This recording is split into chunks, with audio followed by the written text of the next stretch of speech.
নমস্কার বন্ধুরা, অনেকদিন পর আবার আপনাদের সামনে চলে এসেছি। একটু শারীরিক প্রবলেমের জন্য আমি এতদিন আপনাদের ভিডিও দিতে পারিনি। তো আজ আমি আপনাদের সামনে নিয়ে এসেছি ছানার ডালনা।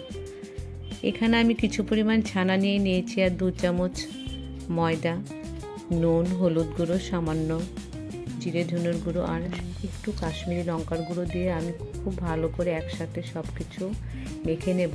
এবার ছোট ছোট করে ছানার বড়া করে নেব।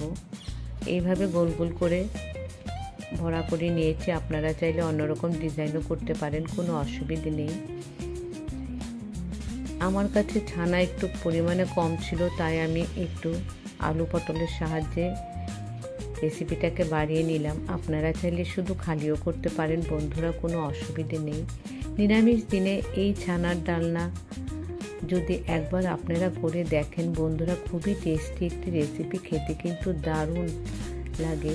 আমি তো মাঝে মাঝে এই রেসিপিটি করি। এবার পটলগুলো আমি ঠিক আলুর মতো গোল গোল করে ছোট ছোট করে কেটে নেব। আপনাদের কাছে রিকোয়েস্ট রইল বন্ধুরা, একবার এই রেসিপিটি করে খাবেন। এইরকম একটি রেসিপি থাকলে আর কিন্তু অন্য কোনো সবজির সেদিন দরকার পড়বে না। টমেটোটাকে আমি গ্রেট করে নিয়েছি। এবার আমি তেল দিয়ে দেব। খুব অল্প আঁচে ছানার বড়াগুলি ভেজে নিতে হবে। সামান্য একটু হালকা 2 পিঠ লাল লাল হলেই তুলে নিতে হবে। বেশি লাল করে ভাজলে বন্ধুরা শক্ত হয়ে যাবে আর খেতেও ভালো লাগবে না। 2 পিঠ সামান্য উল্টে পাল্টে দিলেই এইভাবে হালকা হালকা সোনালি রং হয়ে আসলেই তুলে নেব। এবার ওই তেলে আমি কেটে রাখা আলু আর পটল একটু নুন হলুদের সাহায্যে হালকা লাল লাল করে ভেজে নেব। আমার আজকের এই ছানার রেসিপিটি যদি আপনাদের ভালো লেগে থাকে বন্ধুরা, তাহলে অবশ্যই আমার চ্যানেলটিকে সাবস্ক্রাইব করবেন। এবার আমি আলু আর পটলগুলি তুলে নেব। ফোড়নে আমি একটি তেজপাতা আর 5 ফোড়ন দিয়ে দেব। 5 ফোড়ন হয়ে আসলে এখানে আমি 1 চামচ আদা বাটা আর 1 চামচ কাঁচা লঙ্কা বাটা দেব। এই রেসিপিটিতে কিন্তু বন্ধুরা এমন কিছু মশলা লাগে না, খুব সামান্য উপকরণ আর সামান্য মশলা হলেই হয়ে যায়। গ্রেট করা টমেটোটা আমি এখানে দিয়ে দিলাম।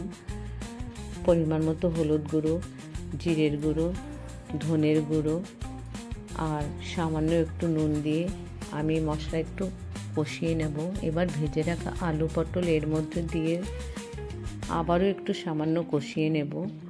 কষানো হয়ে গেলে এখানে আমি পরিমাণ মতো জল দিয়ে দেব।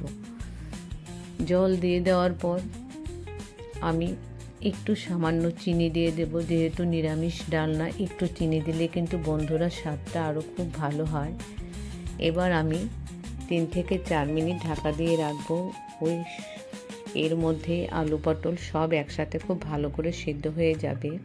ঢাকা খুলে নিয়েছি, আলু পটল খুব ভালো করে সিদ্ধ হয়ে গেছে। এবার আমি ভেজে রাখা ছানার বড়াগুলো এর মধ্যে দিয়ে আবারও আমি 2-3 মিনিট ঢাকা দিয়ে রেখে দেবো। 1 চামচ গরম মশলার গুঁড়ো আমি ছড়িয়ে দিয়েছি। গরম মশলার গুঁড়ো দেওয়ার পর আমি আবার 2 মিনিট ঢাকা দিয়ে এবার 1 চামচ ঘি দিয়ে আমি নামিয়ে নেব।